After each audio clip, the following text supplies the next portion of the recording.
आइए टॉपिक को करते हैं स्टार्ट। तो हम लोग अब कमेंट रोक दीजिए, चैट रोक दीजिए, टॉपिक पर आ जाइए, है ना। हम 2 मिनट में पिछली क्लास को रिवीजन उसका कर लेते हैं। तो हम लोग बात कर रहे थे जलवायु विज्ञान के विषय। ठीक है, हम बात कर रहे थे जलवायु विज्ञान, और जलवायु विज्ञान के विषय में बात करते हुए कल हम लोगों ने डिस्कस किया था अपने वायुमंडल। और मैंने कहा था कि जो हमारा वायुमंडल है ये क्या है, गैसों का मिश्रण। क्या है, गैसों का मिश्रण। अब जब हम कहते हैं गैसों का मिश्रण है, इसका मतलब है इसमें कई गैसें हैं। तो मैंने आपको बताया कि हमारे यहाँ पर नाइट्रोजन है लगभग 78-79%। फिर मैंने कहा हम ऑक्सीजन है। फिर मैंने कहा इसमें आर्गन है। याद आ रहा है कि नहीं सभी चीजें, है ना। हमने आर्गन की बात की थी। फिर हमने जो है कि CO2 अर्थात कार्बन डाइऑक्साइड की बात की थी। उसके बाद हमने नियोन की बात की थी, है ना। हमने क्रिप्टॉन की बात की थी, हमने जीनोन की बात की थी, और अन्य गैसें अर्थात लिख लीजिए, उसको भी लिख लीजिए, है ना। हमने हीलियम की बात की थी, है ना। हमने H2 की बात की थी, हाइड्रोजन की बात की थी। तो इन सभी गैसों से मिलकर हमारा वायुमंडल बना है। और इसके अलावा इस वायुमंडल में हम देखेंगे तो हमको धूलकण दिखाई देंगे, हमको जलवाष्प दिखाई देंगे। इसका मतलब है कि ये गैसें ही निश्चित रूप से क्या करती हैं, वायु का निर्माण करती हैं। और यह जो वायु है यह पृथ्वी की यह सतह से 10,000 किलोमीटर की ऊंचाई तक है। तो यह एक क्षेत्र है, इसी के कारण इसको हम मंडल का नाम देते हैं। और इस तरह से हमारा शब्द क्लियर हो जाता है वायुमंडल। तो हम लोगों ने वायुमंडल को समझा था। और अब इसी वायुमंडल में कल हम लोगों ने देखा कि हमारे पास जो नाइट्रोजन गैस है ये किस तरह से उपयोगी है। और हमने ये भी समझा कि जो ऑक्सीजन है इसकी मात्रा क्यों घट रही है और किस तरह से ये हमारे लिए चुनौतीपूर्ण है। फिर हमने आपको समझाया था CO2, और CO2 समझाते हुए मैंने आपसे कहा था ये क्या करती है, ग्रीन हाउस इफेक्ट क्रिएट करती है। और ग्रीन हाउस इफेक्ट का मतलब यह है कि यह ठंडे क्षेत्र को गर्म करने की क्षमता रखती है। आप फोर व्हीलर में आइए, AC चलाकर आइए, और आप क्या कीजिए, अपनी गाड़ी को धूप में बाहर कहीं पार्क कर दीजिए। 1 घंटे में देखिए आपकी गाड़ी एकदम गर्म हो जाती है, तपने लगती है। कारण क्या हुआ, कारण यह हुआ कि जो कांच है, कांच से होकर सूर्य किरणें आ गई, और उन सूर्य की किरणों के साथ हीट भी गाड़ी के अंदर प्रवेश कर गया। लेकिन अब वो हीट जब बाहर निकलने का प्रयास करता है तो कांच उसको रोक लेता है।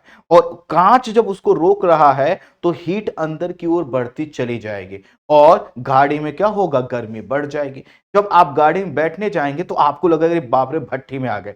इसलिए तुरंत आप क्या काम करते हैं कि आप शीशे को नीचे करते हैं ताकि वो हीट निकल जाए जो कि शीशे की वजह से रुकी थी।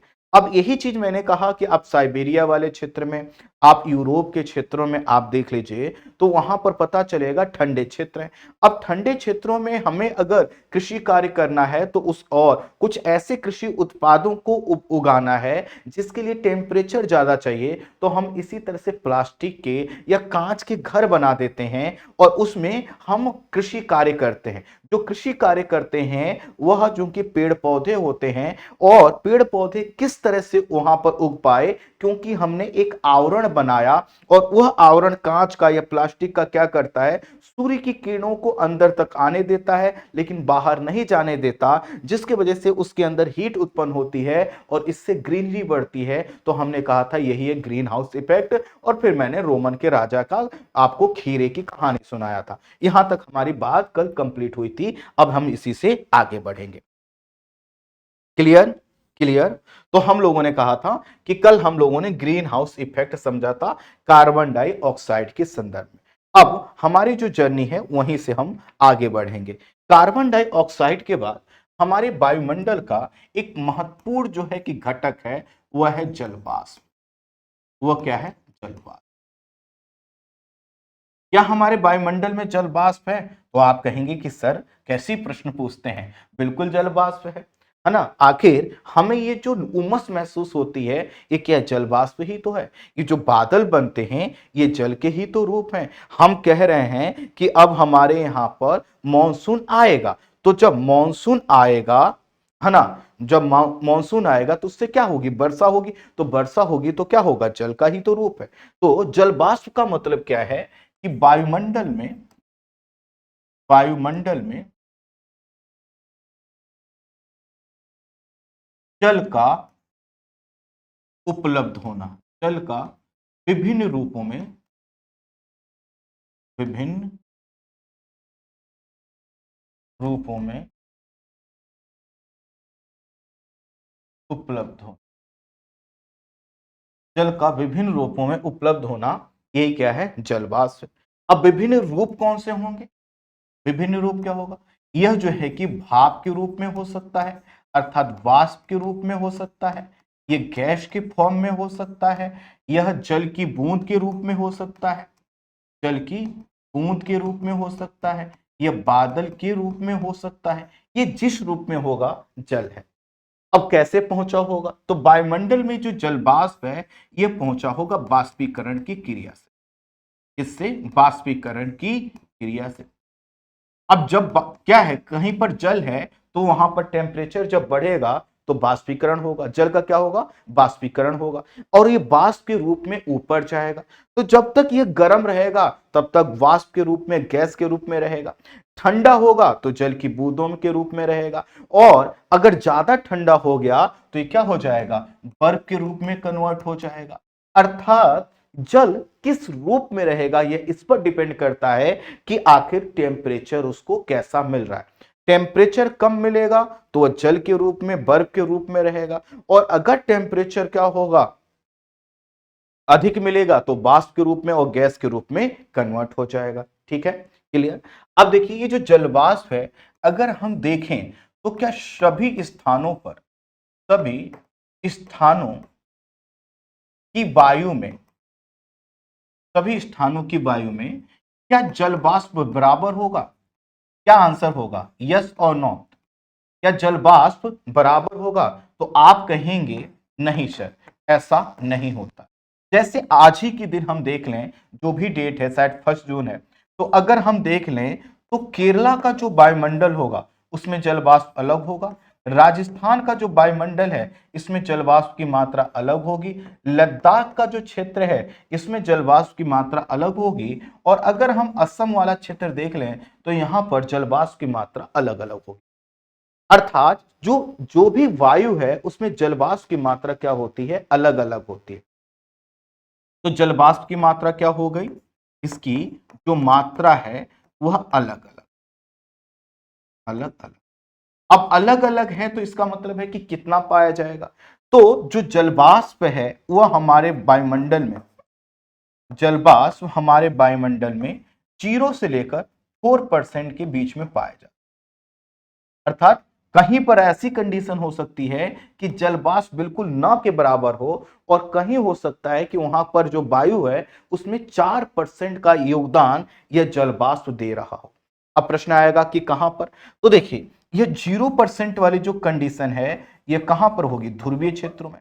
अब बताइए ध्रुवीय क्षेत्रों में, अब आपको नहीं लगता कि ध्रुवीय क्षेत्रों में सर जलवाष्प कैसे कम होगा, वहां तो ज्यादा होना चाहिए। जैसे मैं जो सोच पा रहा हूं कि भाई वहां पर तो बर्फ ही बर्फ है ना, और वहां पर क्या होगा, जलवाष्प ज्यादा होगा। ये कैसा लॉजिक है कि वहां पर कम होगा? आप में से कुछ विद्वान लोग थोड़ा सा इस पर प्रकाश डालें कि आखिर ध्रुवीय क्षेत्रों में और जो मरुस्थलीय क्षेत्र हैं, जो मरुस्थलीय क्षेत्र जो मरुस्थलीय क्षेत्र जो मरुस्थलीय क्षेत्र हैं वहां पर जलवाष्प आखिर कम क्यों होता है? तो इसके पीछे का कारण है, देखिए ध्रुवीय क्षेत्रों में तापमान क्या है, कम है, और तापमान कम होने से क्या होगा, वाष्प के रूप में बर्फ कम कन्वर्ट होगा।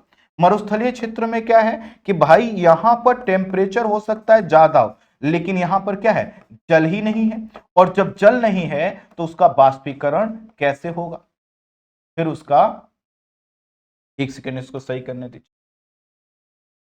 फिर उसका बाष्पीकरण कैसे होगा? क्लियर? अच्छा, अब 4% की कंडीशन कहां होगी? क्या हम ध्रुवीय क्षेत्र वाली और मरुस्थलीय क्षेत्र वाली बात को समझ पाए? अब समझिए कि आप जब ध्रुवीय क्षेत्रों में जाएंगे तो क्या आपको वहां की वायु में चिपचिपापन महसूस होगा? क्या उमस महसूस होगा? एकदम शुष्क वायु है। इसलिए शुष्क है कि भाई टेम्परेचर इतना हाई नहीं कि वह जो वहां पर जो जल है जो जिस रूप में है वह गैस और भाप के रूप में कन्वर्ट हो सके। जल वाष्प कहां होगा? जहां पर टेम्परेचर होगा। जल वाष्प के टेम्परेचर के माध्यम से जल वाष्प कैसे बढ़ता है?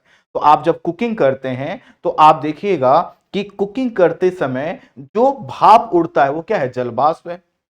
आप गर्मी काम करते करते अगर कहीं पर गर्मी आपको लगने लगती है तो आपके यहां पर जो पसीने दिखाई देता है वो क्या है? जल वाष्प है। तो जहां टेम्परेचर है ही नहीं, कम है, टेम्परेचर माइनस में है, वहां पर बर्फ क्या होगा? या जल क्या होगा? वाष्प के रूप में कन्वर्ट ही नहीं हो पाएगा। वहीं अगर हम देखें तो विषुवत रेखीय क्षेत्र है ना, अगर हम विषुवत रेखीय क्षेत्र देखें, क्या कोई विषुवत रेखीय क्षेत्र हम बता सकते हैं क्या? क्या हम कोई भी विषुवत रेखीय क्षेत्र बता सकते हैं? क्या हम यह जो मान लेते हैं हमारी पृथ्वी है, इसके बीच से हम एक रेखा खींचते हैं 0 डिग्री लाइन, तो क्या ये जो 0 डिग्री लाइन के आसपास का यहां से लेकर 5 डिग्री नॉर्थ और ये 5 डिग्री जो साउथ का क्षेत्र है, यहां पर क्या होता है? यहां पर होता है खूब ज्यादा टेम्परेचर। तो यहां पर होता है टेम्परेचर ज्यादा, और यहां पर कुछ नदी घाटियां हैं। यहां पर क्या है? कुछ नदी घाटियां हैं, और इन नदी घाटियों में क्या है? जल बहुत ज्यादा है। नदी घाटियां हैं और नदी घाटियां हैं, और इन नदी घाटियों में क्या है? जल बहुत ज्यादा है। तो क्या होगा? बाष्पीकरण बहुत ज्यादा होगा। ठीक है। अच्छा, नदी घाटियां ना भी हो तो यहां पर क्या होती है? विषुवत रेखीय क्षेत्र में वर्षा ज्यादा होती है, और वर्षा की वजह से हर जगह क्या होगा? जल उपलब्ध होगा, और जल उपलब्ध होगा तो क्या होगा? बाष्पीकरण भी ज्यादा होगा। यहां पर क्या हो जाएगा? बाष्पीकरण ज्यादा हो जाएगा। तो अगर 5 डिग्री नॉर्थ से लेकर 5 डिग्री साउथ वाला क्षेत्र देखें तो हमें खूब जो है कि ढेर सारा नमी या जलवाष्प हमको दिखाई देगा। अब इस नदी घाटियों की बात कर रहे हैं तो ऐसी एक नदी घाटी आपने सुना होगा, वह है अमेजन नदी घाटी। अमेजन नदी घाटी। इसी तरह से आपने सुना होगा कांगो नदी घाटी।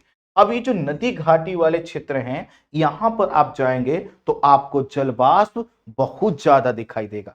इतना ज्यादा दिखाई देगा कि यहाँ के जो लोग हैं, यहाँ के जो लोग हैं वह क्या करते हैं? 11 से 12 बजे तक जाते जाते एकदम परेशान हो जाते हैं, एकदम चिपचिपापन महसूस होने लगता है। लेकिन जैसे जैसे 2 बजे का समय आता है ये खुश होने लगते हैं। इसलिए खुश होने लगते हैं क्योंकि 2 बजे से लेकर लगभग 4 बजे तक यहां पर होती है खूब बारिश, और बारिश जब हो जाती है तो नमी जो है ना,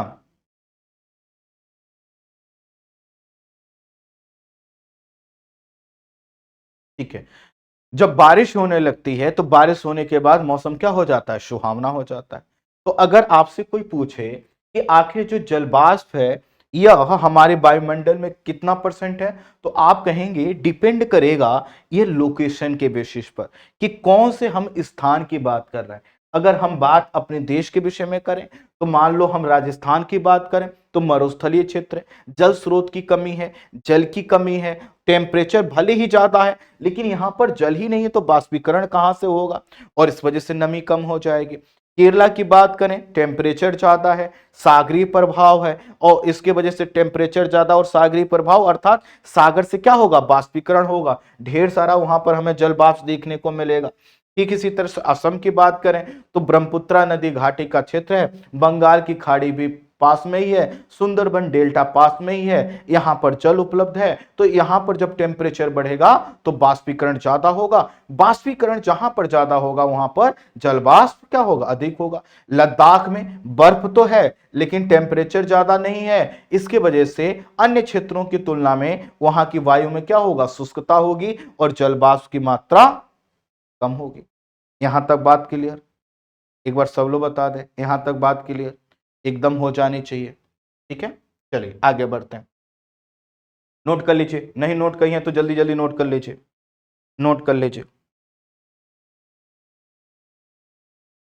नोट कर लीजिए। अब देखिए, इसी चीज को मैं आगे वाले स्क्रीन पर भी लेता हूं। हमने कहा, मान लेते हैं ये हमारी पृथ्वी, बीच से हमने रेखा खींच दिया 0 डिग्री अक्षांश रेखा। अब 0 डिग्री अक्षांश रेखा से जब हम ध्रुवों की ओर जाते हैं, ध्रुवों की ओर जाते हैं, तो यहां पर इक्वेटर से अगर हम ध्रुवों की ओर, ये क्या है, हमारा नॉर्थ पोल है, ये हमारा साउथ पोल मान लेते हैं, ठीक है। अब हम इधर से जब इधर की ओर जा रहे हैं तो क्या होगा, टेम्परेचर घटेगा, और टेम्परेचर घटने के कारण बाष्पीकरण क्या होगा, बाष्पीकरण भी घटेगा, बाष्पीकरण क्या होगा, घटेगा। और बाष्पीकरण घटने की वजह से क्या होगा, जलवाष्प कम होगा, जलवाष्प कम होगा। लेकिन लेकिन लेकिन यहां पर नोट कीजिए, यहां पर नोट कीजिए, आखिर आपसे जो प्रश्न पूछा जाएगा वो ये नहीं पूछा जाएगा कि इक्वेटर से हम पोल, हालांकि पूछा जा सकता है, अच्छा लॉजिक है इस पे, है ना, इक्वेटर से पोल की ओर जाएंगे तो जलवाष्प की मात्रा क्या होगी। तो आप यहां पर एक कॉमन चीज, कॉमन साइंस अप्लाई कर सकते हैं कि भाई जलवाष्प वहां पर मिलेगा जहां पर बाष्पीकरण होने की क्षमता है। तो चूंकि इक्वेटर से हम जैसे जैसे पोल की ओर जा रहे हैं, टेम्परेचर क्या हो रहा है, घट रहा है, क्या हो रहा है, टेम्परेचर घट रहा है। तो टेम्परेचर घटने की वजह से बाष्पीकरण क्या होगा, कम होगा। और इस तरह से हमें लगता है कि यहां की तुलना में, यहां की तुलना में यहां पर क्या होगा, और बाष्पीकरण कम होगा, यहां पर बाष्पीकरण और कम होगा। लेकिन यहां पर एक जो है कि थोड़ा सा ग्लिच है, एक अपवाद है। अगर हमें पता है तो हम आगे डिस्कस भी करेंगे, ये इसी यूनिट में डिस्कस करेंगे कि यह जो क्षेत्र है ना, यह जो क्षेत्र है, तो लगभग 20 डिग्री से लेकर 35 डिग्री वाला जो क्षेत्र होता है, 20 डिग्री से लेकर 35 डिग्री तक का जो क्षेत्र होता है ना, ये यहां पर क्या हो जाता, यहां पर पाए जाते हैं उष्णकटिबंधीय मरुस्थल। क्या पाए जाते हैं, उष्णकटिबंधीय मरुस्थल। और उष्णकटिबंधीय ये जो मरुस्थल पाए जाते हैं, यहां पर क्या होती है, यहां पर जलवाष्प की मात्रा कम होती है, यहां पर जलवाष्प की मात्रा कम होती है। और इसकी तुलना में यहां पर यह जो क्षेत्र है, इसको आगे चलकर हम नाम देंगे, इसको बोला जाता है यूरोपीय तुल्य जलवायु, यूरोपीय तुल्य जलवायु, तुल्य जलवायु, या दूसरा कह सकते हैं हम इसी को शीतोष्ण कटिबंधीय जलवायु, शीतोष्ण कटिबंधीय जलवायु। तो जो शीतोष्ण कटिबंधीय जलवायु होती है उसमें क्या होता है, शीतोष्ण कटिबंधीय जलवायु या फिर जो यूरोपीय तुल्य जलवायु है, उसमें जलवाष्प की मात्रा ये जो मरुस्थलीय क्षेत्र है इससे ज्यादा होती है। आप समझ पा रहे हैं उसको। तो अगर हम देखें तो यह जो क्षेत्र है 40 डिग्री से लेकर 40 डिग्री से लेकर 55 डिग्री अक्षांश तक का, यहां पर क्या होता है, यह जो उष्णकटिबंधीय मरुस्थलीय क्षेत्र है, या दूसरे शब्दों में कहें 20 डिग्री से लेकर 35 डिग्री की तुलना में जलवाष्प क्या होगा, ज्यादा होगा, जलवाष्प। ठीक है, आप अपने हिसाब से इसको, रुकिए मैं इसको मिटा देता हूं, एक सेकंड मैं इसको सही से लिख देता हूं ना। तो हमने कहा यह जो क्षेत्र है ये शीतोष्ण कटिबंधीय है, और शीतोष्ण कटिबंधीय जो क्षेत्र है इसको मान लेते हैं 35 डिग्री से लेकर लगभग 55 डिग्री, 35 डिग्री से लेकर जो 55 डिग्री तक का जो क्षेत्र है, यहां पर क्या होता है, यहां पर जलवाष्प ज्यादा होता है, जलवाष्प ज्यादा, जलवाष्प जो ज्यादा है, हम तुलना किससे कर रहे हैं, हम तुलना किससे कर रहे हैं, तो तुलना कर रहे हैं 20 डिग्री से लेकर 35 डिग्री अक्षांश के बीच जो मरुस्थलीय क्षेत्र है उससे हम कंपेयर, मरुस्थलीय क्षेत्र हम कंपेयर कर। अब देखिए हमने यहां पर लिखा नोट। नोट का मतलब क्या है कि 0 डिग्री से लेकर अगर हम 90 डिग्री तक की ओर जा रहे हैं तो पहले क्या होगा, इधर से लेकर ये मान लो 20 से लेकर 35 डिग्री तक, 20 से लेकर 35 डिग्री तक का क्षेत्र, तो इधर से इधर की ओर जाने पर पहले जल वाष्प क्या होगा, घटेगा। फिर आगे चलकर थोड़ा सा जल वाष्प फिर से बढ़ेगा, फिर से क्या होगा, जल वाष्प बढ़ेगा, और फिर से जल वाष्प क्या होगा, कम होगा। ये बहुत इंपॉर्टेंट चीज है, ध्यान दे लीजिए। आप में से कई लोगों का फ्यूज उड़ गया होगा, ठीक है,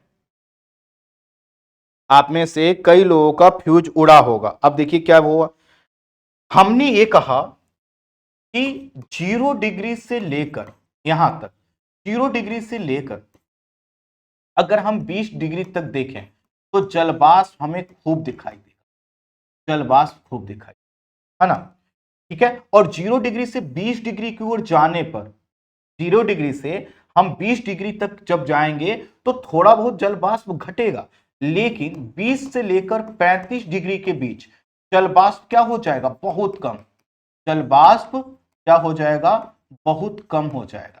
आगे चलकर 35 डिग्री से लेकर 35 डिग्री से लेकर लगभग 55 डिग्री जलवाष्प यहां पर ठीक ठाक दिखाई देगा, ठीक ठाक दिखाई। और फिर 55 डिग्री अक्षांश के बाद, 55 डिग्री अक्षांश के बाद जलवाष्प क्या होगा, जलवाष्प तेजी से घटेगा, तेजी से घटेगा, जलवाष्प क्या होगा, तेजी से घटेगा। क्या इस बात को हम समझ पाए? इसके पीछे का लॉजिक देखिए, ये देखिए, फिर से हम इसको बनाते हैं। हमने कहा यह इक्वेटर है और यहां पर ये थोड़ा सा, चलिए कोई बात नहीं, मान लेते हैं 0 डिग्री है और 10 डिग्री है, 10 डिग्री नॉर्थ हो गया, ये 10 डिग्री साउथ हो गया। तो यहां पर तो क्या है, टेम्परेचर ज्यादा है और यहां पर नदी है, जल है। और आप देखिए, आप सब लोग एटलस निकालिए एक बार, सब लोग एटलस निकालिए, ठीक है। देखो कमेंट करोगे, मैसेज मैसेज खेलोगे तो नहीं समझ में आएगा, समझा रहा हूं, है ना, कमेंट रोक के, चैट रोक के करोगे तो क्लास 6 का बच्चा भी समझ पाएगा, है ना, ठीक है। पहले समझिए, यहां हमने क्या कहा, यह है 0 से लेकर, है ना, 10 डिग्री नॉर्थ और 10 डिग्री साउथ वाला क्षेत्र। आप सब लोग एटलस निकालिए, मैप निकालिए विश्व का, उसमें देखेंगे तो यहां पर सागर का विस्तार भी ज्यादा है। इक्वेटर के पास, इक्वेटर से 10 डिग्री नॉर्थ से लेकर 10 डिग्री साउथ के बीच में स्थलीय विस्तार कम है, स्थलीय विस्तार कम है और जल क्या है, ज्यादा है। तो यहां पर क्या हो गया, टेम्परेचर भी ज्यादा और क्या है, जल भी ज्यादा। और टेम्परेचर और जल देखिए ज्यादा है, इसकी वजह से यहां पर क्या होगा, जलवाष्प क्या होगा, कम होगा, सॉरी जलवाष्प यहां पर क्या होगा, ज्यादा होगा।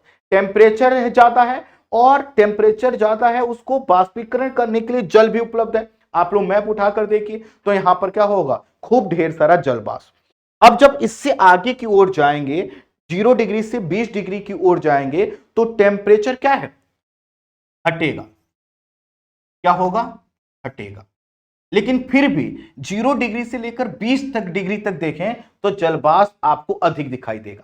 ध्यान दीजिए, 0 डिग्री से लेकर 20 डिग्री की ओर जब जा रहे हैं तो जलवाष्प थोड़ा थोड़ा कम होगा। इसका क्या मतलब हुआ कि 0 डिग्री उसके आसपास जलवाष्प सबसे ज्यादा, 10 डिग्री पर उससे कम, 15 डिग्री पर और कम, 20 डिग्री पर और कम। लेकिन ओवरऑल देखेंगे तो 0 डिग्री से लेकर 20 डिग्री वाला जो क्षेत्र है यहां पर जलवाष्प क्या हुआ, ज्यादा हुआ। अच्छा, अब 20 डिग्री से 35 डिग्री पर जलवाष्प क्या हो जाएगा, बहुत कम हो जाएगा। क्यों यहां पर कम हो जाएगा, क्योंकि आगे चलकर मैं आपको बताने वाला हूं और आप यहां पर समझेंगे कि 20 डिग्री से लेकर ये जो 35 डिग्री तक का क्षेत्र है ना, ये क्या है, मरुस्थल क्षेत्र, ये क्या है, मरुस्थल। तो जो हमारे बड़े बड़े मरुस्थल हैं वह इसी क्षेत्र में पाए जाते हैं। तो मरुस्थल जब है तो यहां पर टेम्परेचर भले ही ज्यादा हो लेकिन जल क्या है, कम है। तो जल कम है तो वाष्प के रूप में क्या होगा, कम हो पाएगा। आप खुद राजस्थान से इसको कंपेयर कर लीजिए, हमारा जो राजस्थान है वो भी क्या आता है, इसी कैटेगरी में आता है।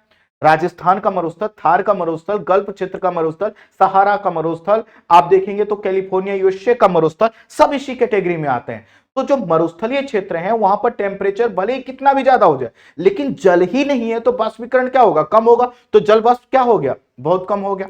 अब देखिए, अब उसके बाद क्या होगा, टेम्परेचर भले ही कम हो जाए लेकिन जल उपलब्ध है नदी के रूप में, खेत खलिहान के रूप में। तो 35 डिग्री से लेकर 55 डिग्री अक्षांश के बीच में जब जाएंगे तो जलवाष्प आपको ठीक ठाक दिखाई देगा। और यही कारण है कि आगे चलकर मैं बताऊंगा यहां पर वर्षा भी ठीक ठाक होती है। और 55 डिग्री अक्षांश के बाद क्या होगा, जलवाष्प बहुत ही, जलवाष्प क्या हो जाएगा, तेजी से घटेगा, क्योंकि यहां पर तापमान क्या हो गया, बहुत कम। यहां पर तापमान क्या हो चुका है, बहुत कम हो चुका है। यहां पर जलवाष्प ठीक ठाक इस वजह से है, आगे चलकर बताऊंगा। तो यहां पर समुद्री जल धाराओं का प्रभाव रहेगा। तो जो समुद्री जल धाराएं हैं वह गर्म जल धाराएं यहां पर कुछ आएंगी, और गर्म जल धाराएं जब आएंगी तो हम कह रहे हैं गर्म जल धारा। तो गर्म का मतलब क्या है, बाष्पीकरण उसका आसानी से होगा। तो यहां पर जल वाष्प ठीक ठाक दिखाई देगा। इस क्षेत्र में वर्षा भी ठीक ठाक होती है।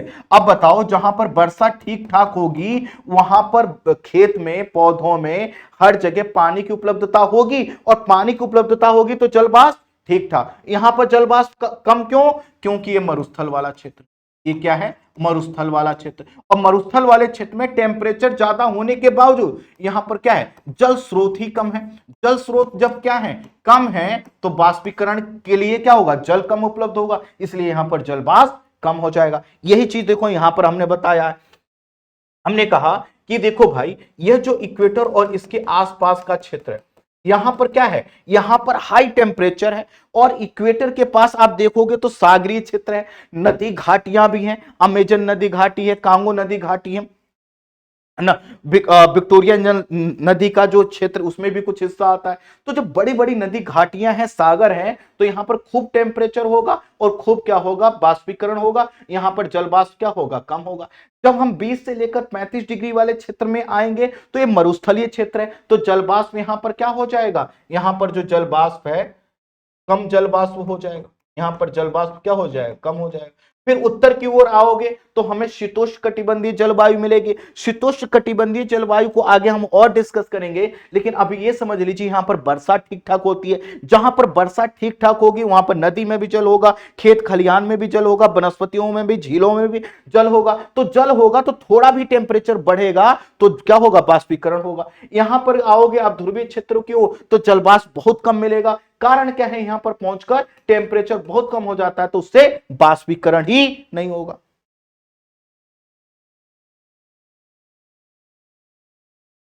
क्लियर, एकदम क्लियर, एक बार बताइए, एकदम क्लियर।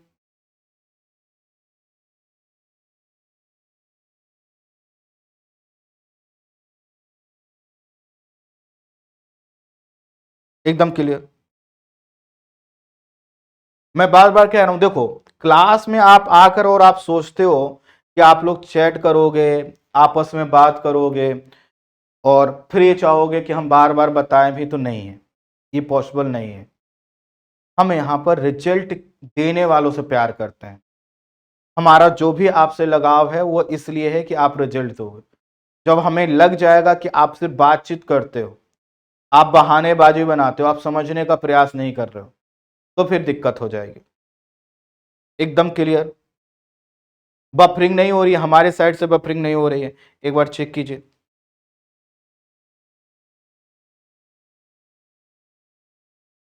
आप सब लोग अपनी तरफ से चेक कीजिए, एक बार देखिए, जल्दी जल्दी नोट कर लीजिए, बना लीजिए, बना लीजिए। जितना बता रहा हूं ना, इसका 50% भी किताबों में आपको नहीं मिलेगा। 50% भी किसी क्लास के नोट्स में, किसी किताब में आपको नहीं मिलेगा। मिल जाएगा तो बताइएगा थोड़ा हमको।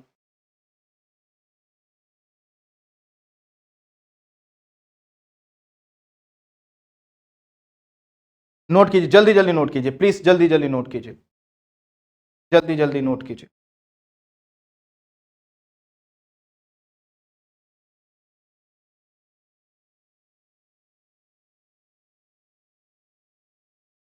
जल्दी नोट कीजिए। एक कॉमन यहां पर जो है कि साइंस को प्रयोग कीजिए कि जलवाष्प कहां पर होगा। जहां पर जल उपलब्ध हो और टेम्परेचर ज्यादा हो। अब अगर हम पृथ्वी को अपने जानते हैं,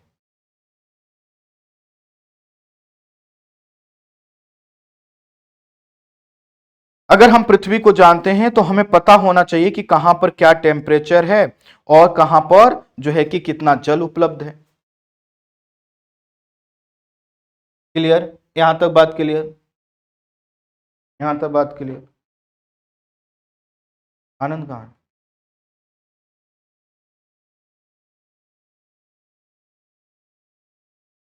चले, बाकी जिनको थोड़ा भी कंफ्यूजन हो बाद में क्लास को एक बार फिर से देखिएगा, बिल्कुल समझ में आएगा। तो हमने क्या देखा? हमने ये देखा कि हमारी पृथ्वी के जिस हिस्से में जिस हिस्से में हमारी पृथ्वी के जिस हिस्से में पीडीएफ क्या हुआ? तुरंत डलवाइए। तो पृथ्वी के जिस हिस्से में क्या होगा? तापमान अधिक हो, तापमान अधिक हो और वहां पर जल उपलब्ध हो। और जल किस रूप में उपलब्ध हो सकता है? यह नदी के रूप में हो सकता है, यह तालाब के रूप में हो सकता है, यह झील के रूप में हो सकता है, यह नहर के रूप में हो सकता है, यह डेल्टा क्षेत्र के रूप में हो सकता है, यह सागर के रूप में हो सकता है, यह महासागर के रूप में हो सकता है ना, या फिर ये खेत में हो सकता है अर्थात वनस्पतियों में हो सकता है, ये किसी भी रूप में हो। तो जहां पर टेम्परेचर और जल उपलब्ध होगा वहीं पर क्या होगा? वहीं पर क्या होगा? जल वाष्प ज्यादा होगा। वहीं पर क्या होगा? जल वाष्प ज्यादा होगा। बात क्लियर? अब देखिए, जल वाष्प जब ज्यादा होगा तो इसी चीज को मैंने अभी इस पृथ्वी पर अप्लाई किया। ये हमारी पृथ्वी है, ये 0 डिग्री है और 0 डिग्री पर जैसे जैसे 0 डिग्री से हम पोल की ओर जा रहे हैं तो टेम्परेचर क्या होगा? घटेगा। और टेम्परेचर घटने की वजह से क्या होगा? जल वाष्प घटना चाहिए। जल वाष्प क्या होना चाहिए? घटना चाहिए। और ऐसा होता भी है, लेकिन इसमें एक दिक्कत है। दिक्कत क्या है कि हम ये कह रहे हैं कि सतत रूप से जलवाष्प नहीं घटता है। यहां पर जब हम आते हैं ना, 20 डिग्री से लेकर ये 35 डिग्री का जो क्षेत्र है, 20 से लेकर 35 डिग्री तक का क्षेत्र है, यहां पर जलवाष्प बहुत न्यूनतम हो जाता है। यहां पर जलवाष्प क्या हो जाता है? बहुत न्यूनतम हो जाता है। और बहुत न्यूनतम क्यों होता है? इसका कारण क्या है? कारण यह है कि यहां पर जल उपलब्ध नहीं है। जल उपलब्ध नहीं, और जल उपलब्ध नहीं है, इसकी वजह से क्या होगा? वाष्पीकरण। वाष्पीकरण क्या होगा? बिल्कुल कम होगा या नहीं होगा। और जब वाष्पीकरण नहीं होगा तो जल वाष्प क्या हो जाए? कम हो जाएगा।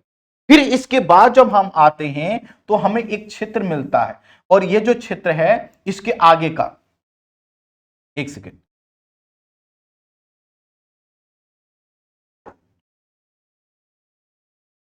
तो हम इसके बाद जो क्षेत्र हम देखते हैं, इन क्षेत्रों में क्या है कि यहां पर जल उपलब्ध है, जल उपलब्ध है।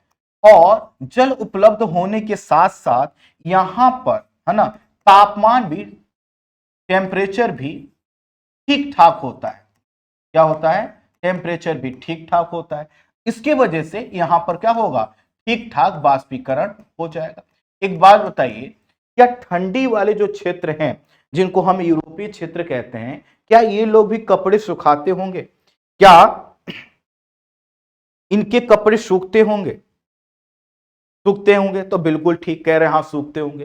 तो सूखते होंगे तो आखिर वो क्या है? ये जो सूखने की कपड़ा सूख रहा है वो क्या हो रहा है?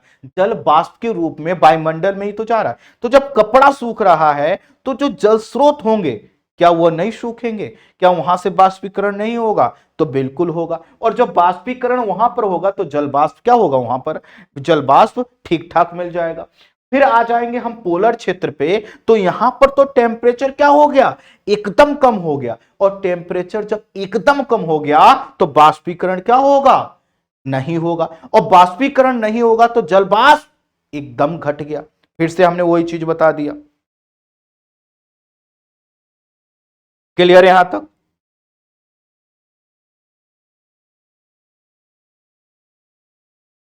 सर जीरो पर तो तापमान अधिक है, तो उससे क्या हुआ, तापमान अधिक है तभी तो क्या हो रहा है, जल वाष्प ज्यादा है। हम भी तो वही चीज बोल रहे हैं। सुनिए थोड़ा सा, आप लोग के साथ पता है क्या दिक्कत होती है कि कोई चीज समझ में नहीं आया तो दिमाग पर जोर नहीं डालना, मैसेज टाइप करने लगते, दिमाग पर जोर डालना चालू कीजिए।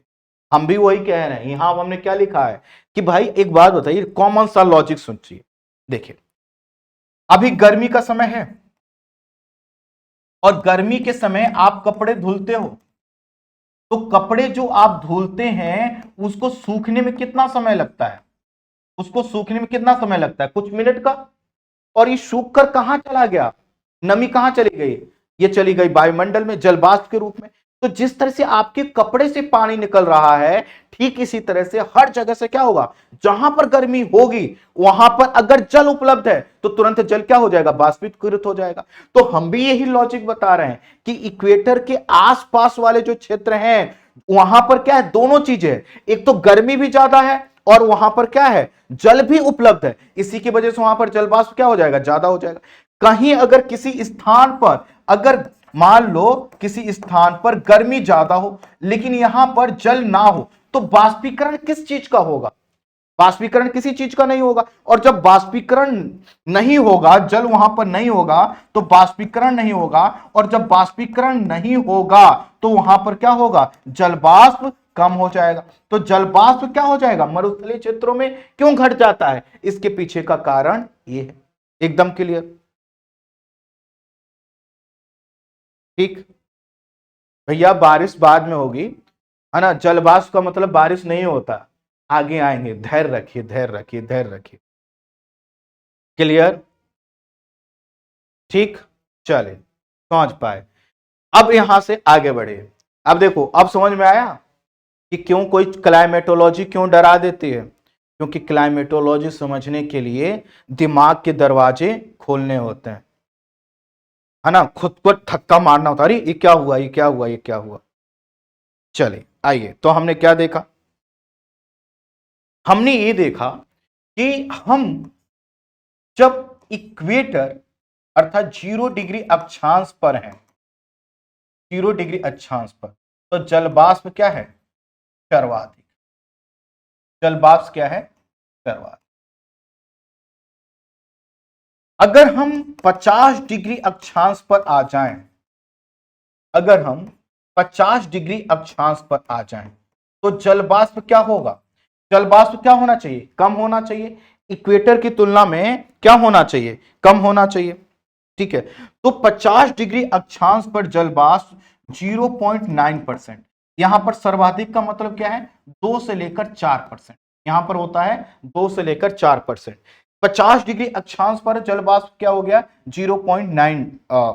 ठीक है, और फिर उसके बाद अगर हम 70 डिग्री अक्षांश से उत्तर की ओर जाएं, जो है 70 डिग्री अक्षांश पर आ जाएं, तो यहां पर जो जल वाष्प है, यहां पर जो जल वाष्प है 0.2% रह जाता है। और जो पोलर क्षेत्र है, जो ध्रुवीय क्षेत्र है, यहां पर जल वाष्प, यहां पर जो जल वाष्प है वो 0% हो जाता है।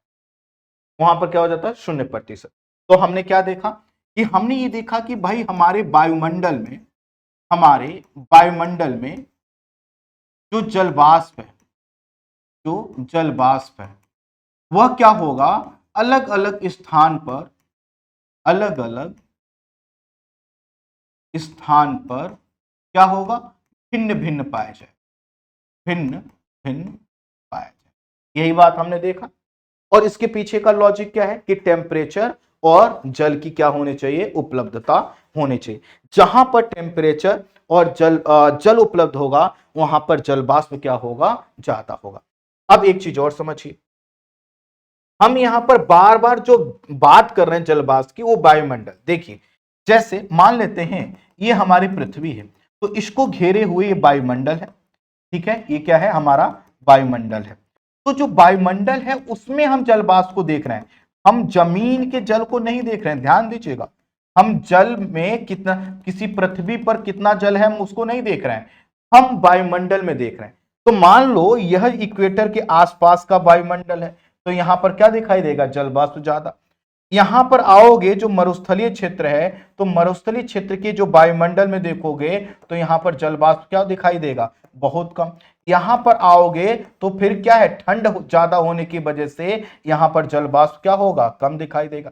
और यह जो क्षेत्र है, यहां पर जो क्षेत्र है, यह क्षेत्र में आपको जल वाष्प ठीक ठाक दिखाई देगा। ये सभी चीजें भी नोट कर लीजिए।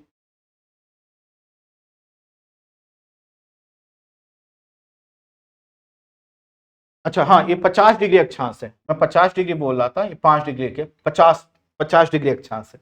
बोल मैं 50 रहा था, लिख 5 गया, ठीक है।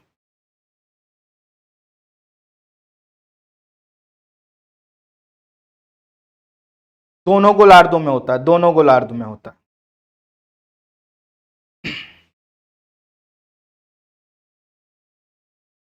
ठीक है, क्लाइमेटोलॉजी, जलवायु विज्ञान। हाँ, एकदम क्लियर। कहां से, दिमाग से या फिर ऊपर से, कहां से क्लियर हुआ? एक चीज फिर से ध्यान दीजिएगा, एकदम सिंपल लॉजिक है भाई। एक बात बताओ, ठंडी में आपको उमस दिखाई देती है, चिपचिपापन महसूस होता है, तो आप कहोगे नहीं, क्यों, बाष्पीकरण नहीं होता, क्योंकि ठंडी है। गर्मी में अब जैसे जैसे गर्मी बढ़ रही है, उमस बढ़ रही है, तो उमस क्यों बढ़ रही है, क्योंकि बाष्पीकरण हो रहा है। यही बाष्प जब बहुत ज्यादा हो जाएगा तो बारिश का कारण बनेगा, लेकिन अभी हम बारिश पर नहीं जा रहे, है ना। ठीक, तो जैसे हम खुद महसूस कर रहे हैं कि अलग अलग टाइम फ्रेम पर हम जो है कि जल की अलग अलग मात्रा वायु में देखते हैं, यही बात पृथ्वी पर अप्लाई कर दो। जो गर्म क्षेत्र है और वहां पर जल उपलब्ध है, तो बाष्पीकरण वहां ज्यादा, जल वाष्प ज्यादा। ठंडे क्षेत्र हैं तो वहां पर क्या है, भले ही बर्फ हो लेकिन बाष्पीकरण ही नहीं होगा, तो जल वाष्प कम हो जाएगा। क्लियर, क्लियर, ठीक है, यहां तक क्लियर। अब देखिए, अब एक और कॉन्सेप्ट, जितना बता रहा हूं ना, मैं सही बता रहा हूं, दावा दे रहा हूं आपको, चैलेंज दे रहा हूं, किसी का ज्योग्राफी ऑप्शनल हो उससे पूछना, जीएस वाले स्टूडेंट से मत पूछना, नहीं तो हमारी बेइज्जती हो जाएगी, आपकी बेइज्जती हो जाएगी, क्योंकि वो कुछ नहीं बता पाएगा, और आपने ऐसे प्रश्न पूछ लिया उसका कोई मतलब नहीं रह जाएगा। मैं आपसे क्या कह रहा हूं, आप उस स्टूडेंट से पूछेगा जिसका जीएस ऑप्शनल हो, ठीक, और उससे कहिएगा कि भैया थोड़ा सा जलवाष्प का डिस्ट्रीब्यूशन हमें बताओ, तो 2-3 लाइन क्या करेगा वो बताकर फिर हट जाएगा, ठीक है।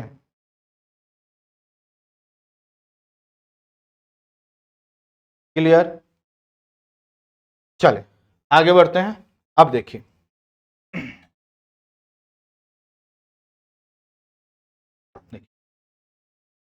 इसी से जुड़ा हुआ कि अगर हम सागर से सागर से स्थल की ओर जाएं, सागर से स्थल की ओर जाएं, है ना, तो जलवाष्प की मात्रा, तो जलवाष्प की मात्रा कम होगी कि ज्यादा, बताइए थोड़ा सा, मैं आपका भी थोड़ा सा नॉलेज टेक कर लूं। जलवाष्प की मात्रा कम होगी कि ज्यादा, इसका क्या मतलब रहा,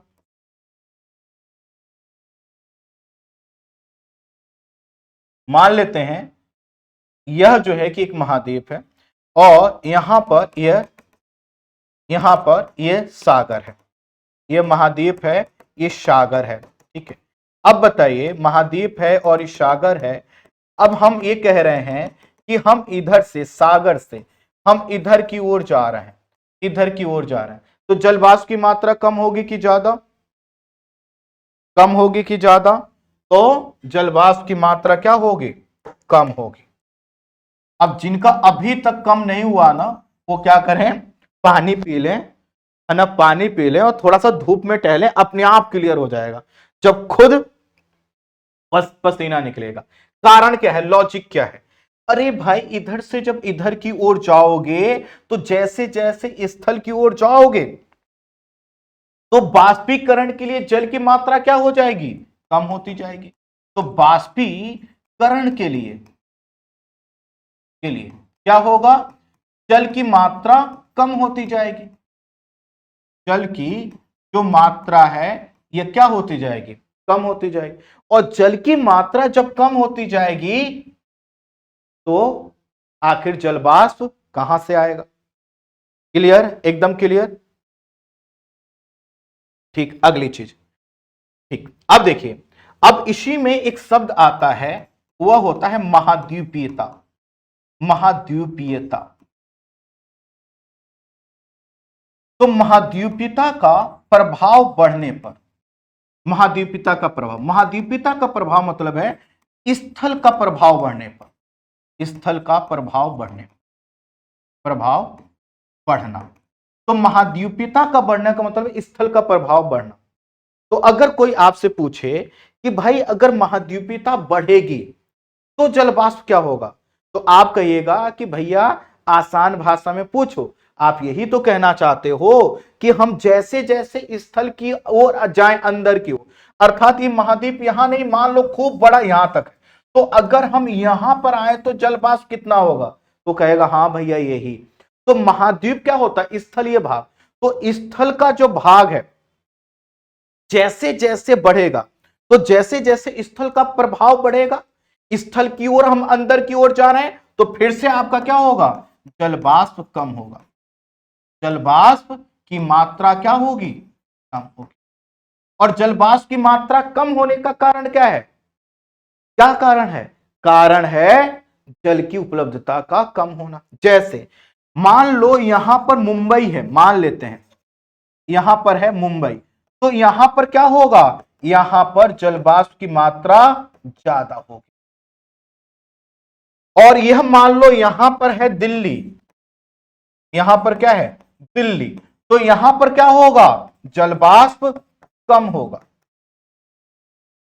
दिल्ली कहां पर है? अंदर की ओर।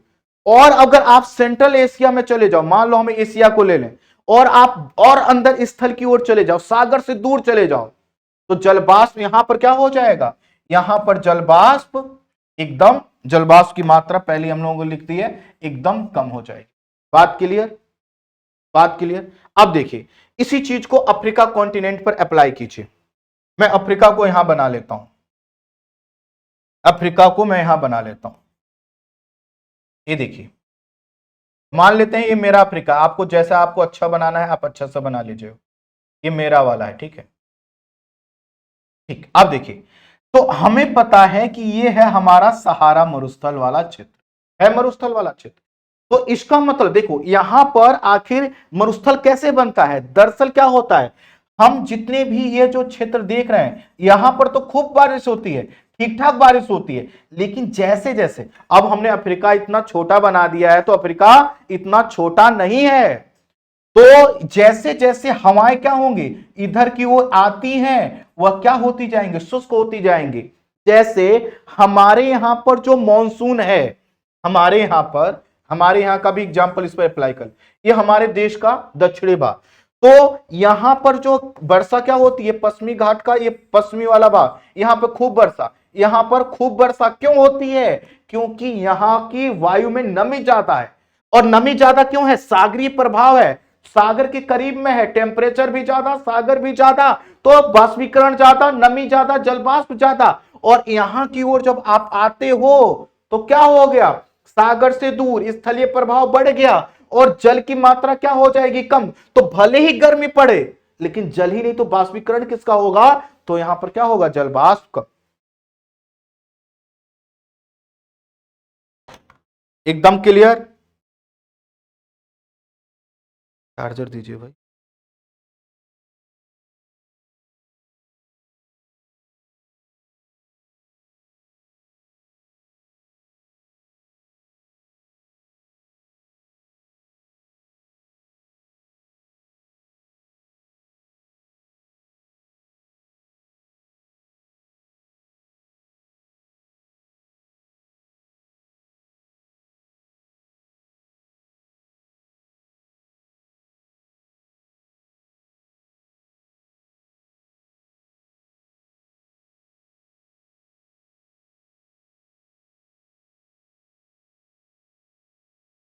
क्लियर है एकदम? किसी का ये बताइए, किस किस का 100% क्लियर हुआ? आप में से कितने लोगों का 100% क्लियर हुआ?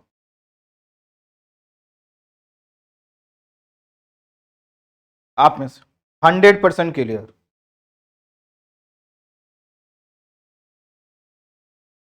चलो, मेहनत सफल रही मतलब, हाँ, मेहनत सफल रही है ना। लास्ट प्रश्न और पूछ लेता हूं, है ना, जो सबसे जटिल प्रश्न बनेगा, है ना, तो इन्हीं से, जो मैंने बताया इन्हीं से बनेगा। एक हल्का सा प्रश्न और बनता है, वो भी मैं आपसे पूछ लेता हूं। हमारे देश के, हमारे देश के किस भू आकृतिक क्षेत्र में, किस भू आकृतिक क्षेत्र में, किस भू आकृतिक क्षेत्र में जल वाष्प सबसे कम होगा, सबसे कम होगा, या सबसे ज्यादा बताइए, है ना, सबसे ज्यादा होगा, सबसे ज्यादा। आपके पास ऑप्शन है, पहला है ANI, अंडमान निकोबार आइलैंड, ठीक है। दूसरा है बेंगलुरु, बेंगलुरु, ठीक है। तीसरा है आपका दिल्ली, तीसरा है आपका दिल्ली। ये कैसा हो गया दिल्ली? या दिल्ली को छोड़कर लखनऊ ले लो, लखनऊ। चौथा ले लीजिए चंडीगढ़। तो किसमें सबसे ज्यादा होगा एक बार बताइए? तो आप लोग कह रहे हैं, अधिकांश लोग अंडमान निकोबार। अंडमान निकोबार क्यों कह रहे हैं? क्योंकि ये द्वीपीय क्षेत्र है।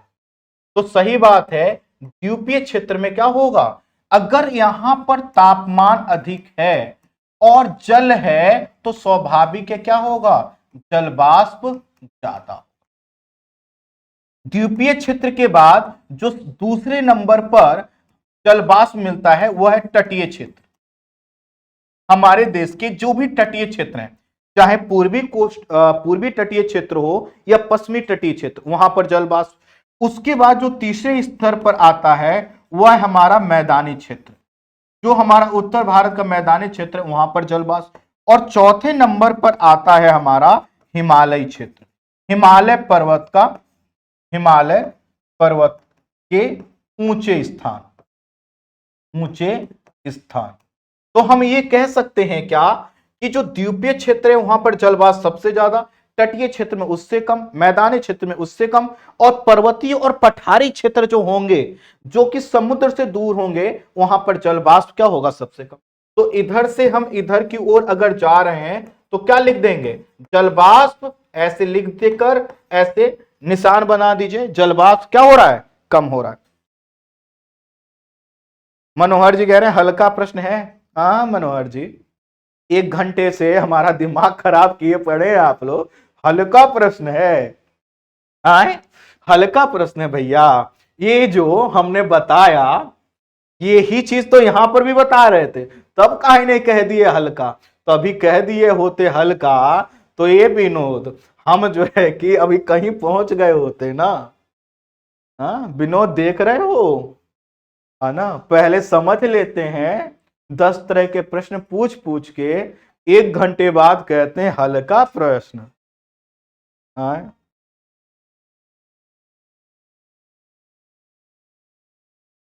सही बात है, सही बात है, सही बात। क्लियर? अब ध्यान देना, मैं सही बता रहा हूं, मेरी बात को चेक किया करो, है ना। जब चेक करोगे तो हमें भी डर रहेगा कि हम कोई झूठा दावा ना करते हैं, कि नहीं, सही बात बताओ। डर रहेगा कि नहीं? जैसे आप किसी कुछ खूब फेंकते हो और आपके जो समर्थक लोग कहते हैं हाँ भैया ठीक ही बोलते हैं, जब क्रॉस चेक करोगे तो फेंकने वाले लोग क्या होंगे, नहीं फेंकेंगे। चेक कीजिएगा, एक बार चेक करना, किस किताब में, किस वीडियो में, कोई वीडियो मुझे दे देना, जल वाष्प पर कोई भी वीडियो दे देना, आपको लग रहा हो सर ने बताया, क्या मैंने कोई ऐसी चीज बताई जो आपसे परीक्षा में नहीं पूछी जा सकती? कोई भी ऐसी चीज बताई जो आपसे पूछा नहीं जा सकता? हाँ, सब पूछा जा सकता है, लेकिन आपको एक वीडियो नहीं मिलेगी पूरे यूट्यूब पर, पूरे पेड क्लास में, कि जो इस लेवल का हो। राजनीति सर हिमालय वाला समझा दिया। अरे महाराज, देख रहे हो, कह रहे हल्का प्रश्न है, पूछिए।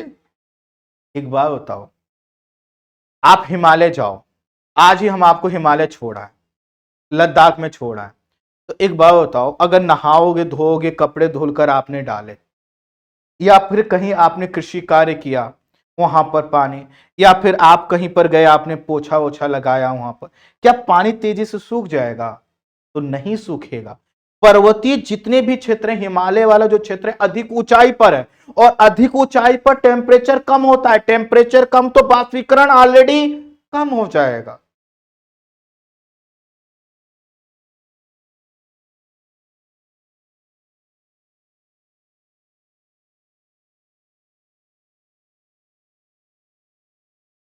निर्देश सर की क्लास नहीं होगी आज, आज निर्देश सर की क्लास नहीं होगी, तो आप सब लोग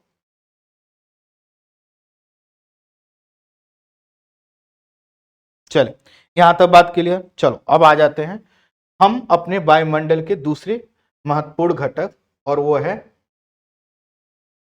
धूल कण।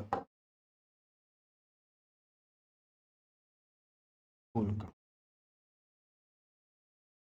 मैं सही बता रहा हूं, अगर इस क्लास को ना जो 2 लाख वाले बच्चे हैं उनको मिल जाए ना, तो 1-1 लाख रुपए देंगे, सिर्फ इसलिए कि 2 लाख वाले के अपने घाटे को पूरा कर सके। हम जितना मेहनत करते हैं, हमारी पूरी टीम जितना आपके लिए मेहनत कर रही है, उसका 50% भी दूसरे कोचिंग वाले नहीं कर रहे। जिस दिन लग जाए आपको, जिस दिन लग जाए कि भैया सस्ता है, एक बार चेक कर लेते हैं, चेक कर लेना, कहीं क्लास फीकी पड़ जाए, डबल पैसा ले जाना, आओ पहले पढ़ो। धूल कण है ना, क्या हमारे वायुमंडल में धूल कण है? जैसे आपसे लोग पूछते हैं क्या आपके टूथपेस्ट में नमक है, तो हम पूछ रहे हैं आपके वायुमंडल में क्या धूल कण है? तो धूल कण में, इसमें वह सभी कण, इसमें वह सभी कण शामिल किए जाते हैं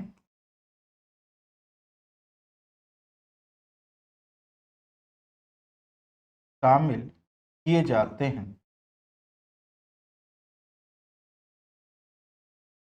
जो पृथ्वी की सतह से, जो पृथ्वी की सतह से वायुमंडल में पहुंचाया जाता है, वायुमंडल में पहुंचाया जाता है।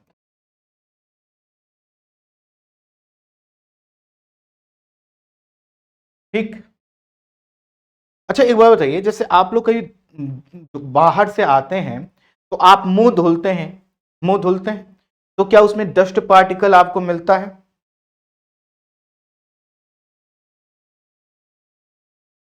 एक बार बताइए, क्या आपको डस्ट पार्टिकल मिलते हैं, धूल के कण मिलते हैं?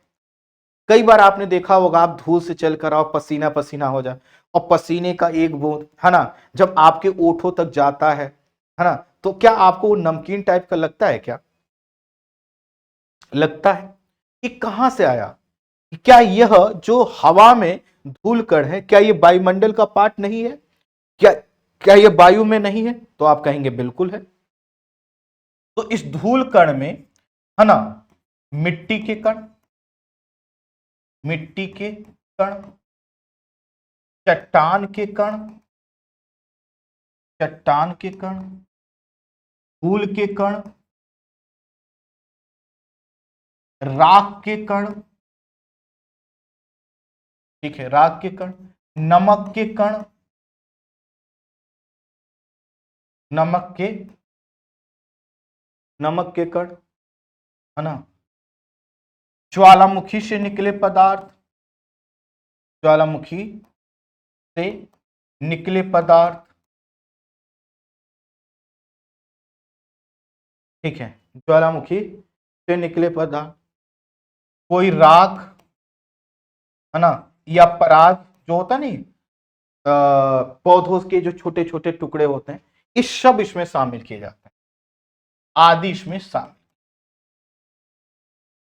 आदि इसमें शामिल किए जाते हैं। अब प्रश्न आएगा कि ठीक बात है सर, ठीक बात है, ये सब शामिल किए जाते हैं। अभी ध्यान देना, जलवाष्प मेरा पूरा नहीं हुआ है, जलवाष्प इसके साथ पूरा होगा, जलवाष्प अभी मेरा इसमें पूरा नहीं हुआ, इसके साथ पूरा होगा। अब ये जो भी कण है ये पहुंच गए वायुमंडल में, पहुंच गए। तो अगर कहीं पर ये धूल कण हैं तो ये करेंगे क्या, और प्रकृति इनको पहुंचाती क्यों है? इसका कारण ये है कि जो अभी मैंने बताया जलवाष्प, ये जलवाष्प क्या है, गैस के रूप में है, भाप के रूप में है, वाष्प के रूप में है, गैस के रूप में है। और यह इन रूपों में कब है, जब इसका तापमान क्या है, जब तापमान क्या है, अधिक है, जब तापमान क्या है, अधिक है।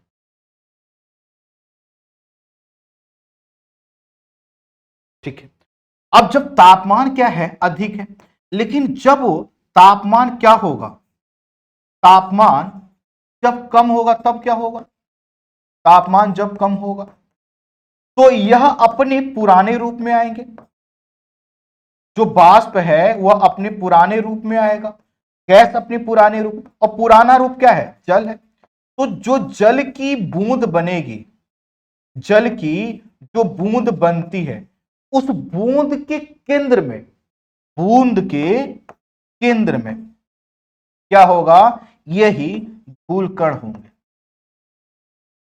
जैसे आप कहते हो ना कि जल की बूंद ऐसे कुछ बना देते हो, ऐसे कि गिर रही है जल की बूंद, ऐसा ही कुछ बना देते हो ना आप लोग। अब ये जो जल की बूंद है, तो इसके केंद्र में आप देखोगे ना, तो कोई ना कोई धूल कण होगा।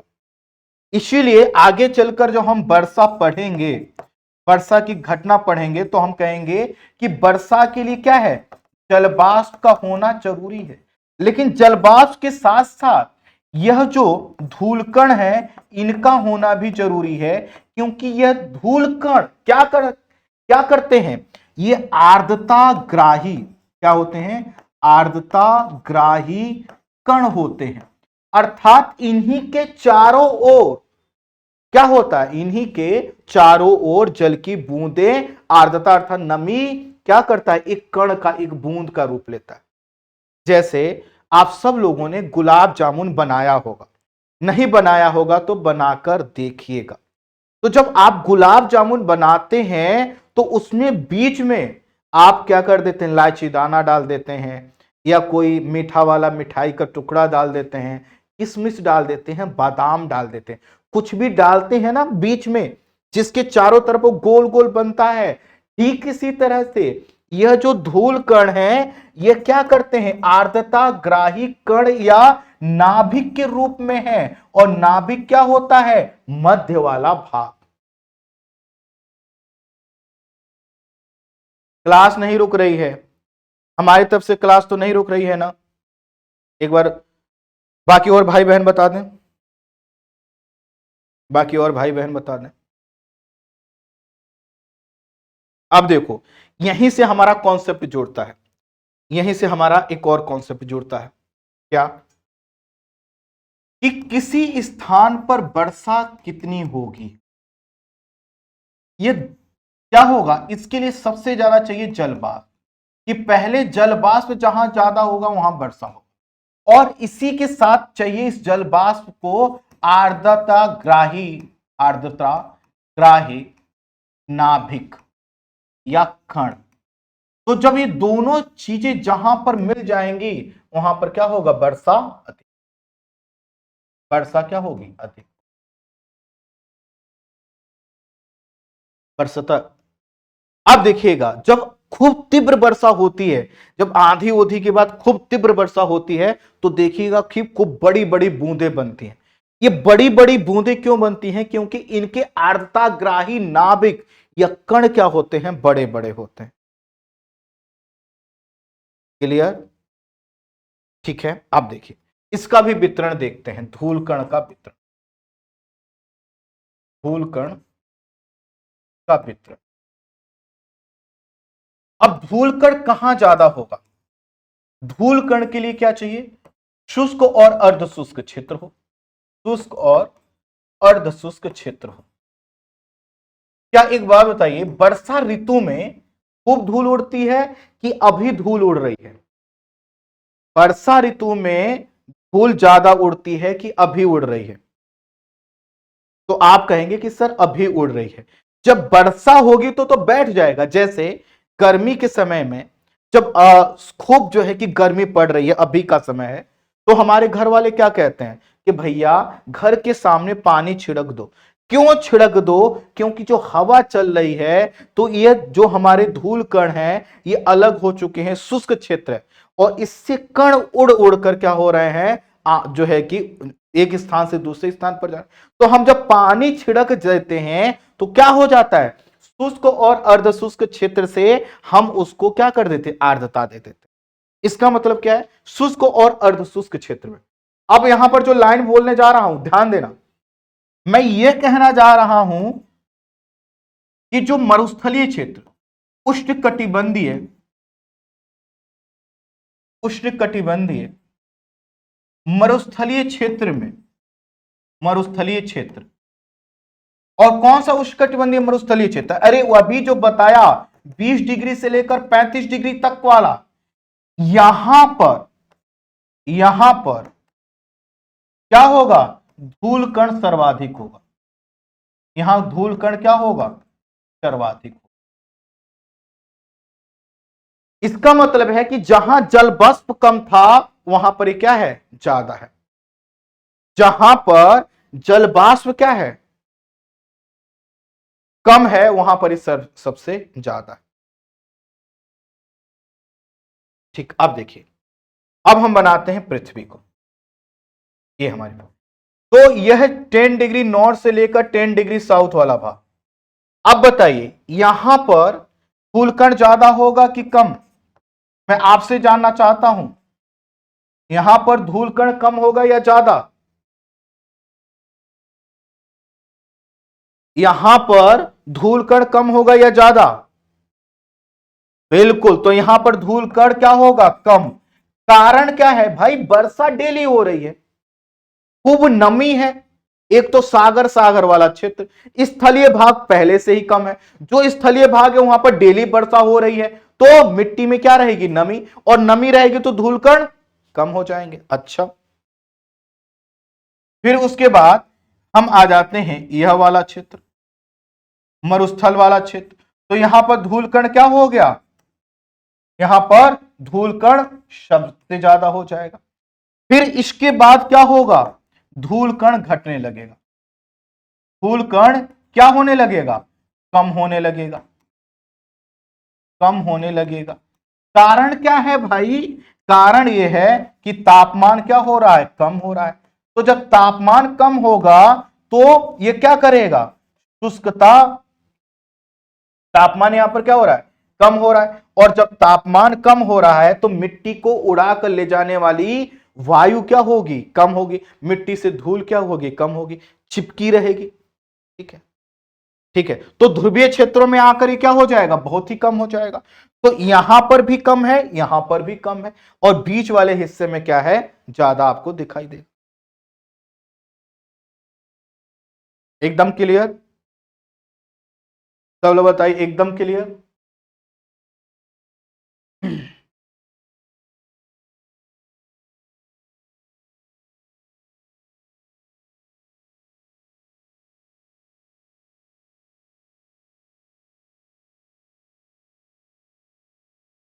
एक बार बताइए। अब देखिए, अगर किसी वायुमंडल में धूल कण बहुत अधिक हो तो क्या होगा? अगर किसी वायुमंडल में धूल कण बहुत अधिक हो तो ये दो कार्य करेगा। क्या ये सूर्यातप, सूर्यातप का मतलब होता है सूर्य की किरणें, सूर्य की किरणें, सूर्य की किरणें। तो अगर बहुत अधिक कहीं पर धूल कण होगा तो सूर्यातप को क्या कर देगा, कम कर देगा। सूर्यातप को क्या कर देगा, कम। अर्थात सूर्य की किरणें क्या होंगे, पृथ्वी की सतह तक कम आ पाएंगे। आप खूब समझिए, खूब धूल ही धूल उड़ रही हो, एकदम अंधेरा छाया हो, तो सूर्यातप की मात्रा क्या हो जाएगी, कम हो जाएगी। और अगर धूल कण क्या हो, है ना, एक सेकंड, तो क्या हो जाएगा, अगर धूल कण क्या होगा, सूर्यातप ज्यादा होगा तो सूर्यातप कम हो जाएगा और यहां पर क्या रहेगा, अंधेरा छा जाएगा। क्या होगा, अंधेरा छा जाएगा। अंधेरा छा जाएगा कि नहीं। अच्छा, अब जब ज्यादा रहता है, जितना ज्यादा धूल कण होगा उतना ही क्या करेगा, ये प्रकाश का प्रकीर्णन करेगा। प्रकीर्णन, तो प्रकीर्णन का मतलब क्या होता है, प्रकीर्णन का मतलब क्या होता है कि जो सूर्य की किरणें आ रही हैं उनको दूसरे साइड में रिफ्लेक्ट करना। तो प्रकीर्णन और परावर्तन, परावर्तन, तो प्रकीर्णन और परावर्तन क्या होगा, अधिक होगा। होगा कि नहीं। आप देखते हैं जब खूब आंधी उधी आती है तो जो सूर्य की लालिमा है वो आपको दिखाई देती है, प्रकाश अलग अलग डायरेक्शन में बिखरता हुआ दिखाई देता है। तो धूल कण जब अधिक होगा तो प्रकाश का प्रकीर्णन और परावर्तन ज्यादा करेगा। अगर धूल कण क्या होगा, कम होगा, तो आसमान क्या होगा, साफ होगा। आसमान क्या होगा, साफ होगा। क्लियर, एकदम क्लियर। अच्छा, और आसमान जब साफ होगा तो सूर्य तक क्या होगा, सूर्यातप की मात्रा क्या हो जाएगी, बढ़ जाएगी। अर्थात पृथ्वी की सतह तक सूर्य की किरणें अधिक मात्रा में आ पाएंगी। ठीक, अब देखिए, अब हम इसको जोड़ देते हैं वर्षा से। वर्षा से हमारे यहां जो वर्षा होती है वो मानसून के समय काल में होती है। मानसून के समय काल तक क्या होता है, दो चीजें हो चुकी होती हैं हमारे देश में। एक तो धूल कण खूब बड़ी मात्रा में, धूल कण वायुमंडल में बहुत ज्यादा होता है, वायुमंडल में अधिक होता है। दूसरा, ये जो मानसून की पवनें आती हैं ये क्या करती हैं, नमी लेकर आती हैं और इस नमी को क्या मिल जाता है, हमारे उत्तर भारत में, उत्तर भारत में क्या मिल जाता है, ढेर सारा धूल कण मिल जाता है। और इस धूल कण से क्या करते हैं, ये आर्द्रताग्राही नाभिक का काम करते हैं और आर्द्रताग्राही नाभिक के रूप में ये फिर क्या करते हैं, खूब वर्षा। ये क्या करते हैं, खूब वर्षा करते। क्या यहां तक बात क्लियर हो पाई, यहां तक बात क्लियर हो पाई।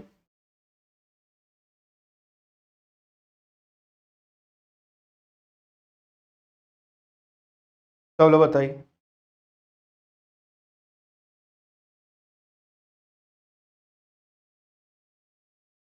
चलिए, अब जो हम लोगों ने पिछले 3 दिनों में समझा है, जिसका हमने शॉर्ट नोट्स बनाया है, उसको लिखना चालू करते हैं। ठीक है, तो अभी हमने क्या किया, इस तरह से फ्लो चार्ट बनाते हुए, नोट्स बनाते हुए हमने क्या किया, समझने का प्रयास किया। ये हमारे प्रीलिम्स के नोट्स के पॉइंट ऑफ व्यू से इंपॉर्टेंट है। अब हम क्या करते हैं, इन्हीं चीजों को मेंस के पॉइंट ऑफ व्यू से लैंग्वेज देते हैं। क्या करते हैं, लैंग्वेज देते हैं। इससे क्या होगा, आप जो मैं लैंग्वेज देने जा रहा हूं इन्हीं की लाइनों को मुख्य परीक्षा में या मेंस के प्रश्न में आप इसका प्रयोग करेंगे। चलिए लास्ट स्लाइड देख लीजिए जिनको देखना। ठीक है, बाकी आप लोग डेली लिखने का प्रयास कर रहे हैं ना।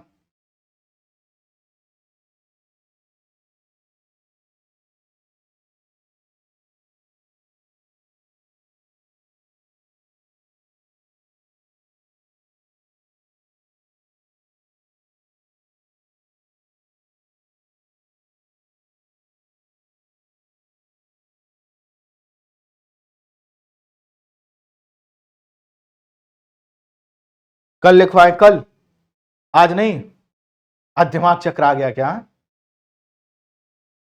दिमाग चकरा गया आज, हाँ। इसीलिए टीचर क्या करते हैं, कम कम बताते हैं। कम कम बताने में फायदा पता है क्या है ना, आपने बचपन से सुना होगा, मोर स्टडी मोर कन्फ्यूजन, और no study no confusion, less study less confusion. चले कल लिखवाएंगे कल। ये लास्ट स्लाइड ही तो है, लास्ट स्लाइड ही तो है ये। तो कल लिखेंगे कल। कल आपकी जो क्लास है ना 1 बजे होगी। कल आपको पता है आपकी साइंस टेक की क्लास नहीं होगी, तो कल 1 बजे से हमारी क्लास होगी। तो 1 से लेकर लगभग वही 5 बजे तक, 5 PM तक कल हम लोग क्लास करेंगे, है ना। और फिर मैं वहीं पर लैंग्वेज दे दूंगा, ठीक है। क्योंकि लैंग्वेज देने में कम से कम 3 दिनों का लैंग्वेज देने में 3 घंटे लगेंगे। सोचिए टीचर क्यों नहीं लिखवाते, इसीलिए नहीं लिखवाते कि पहले समझाएं, शॉर्ट नोट्स बनवाएं, फिर लिखवाएं।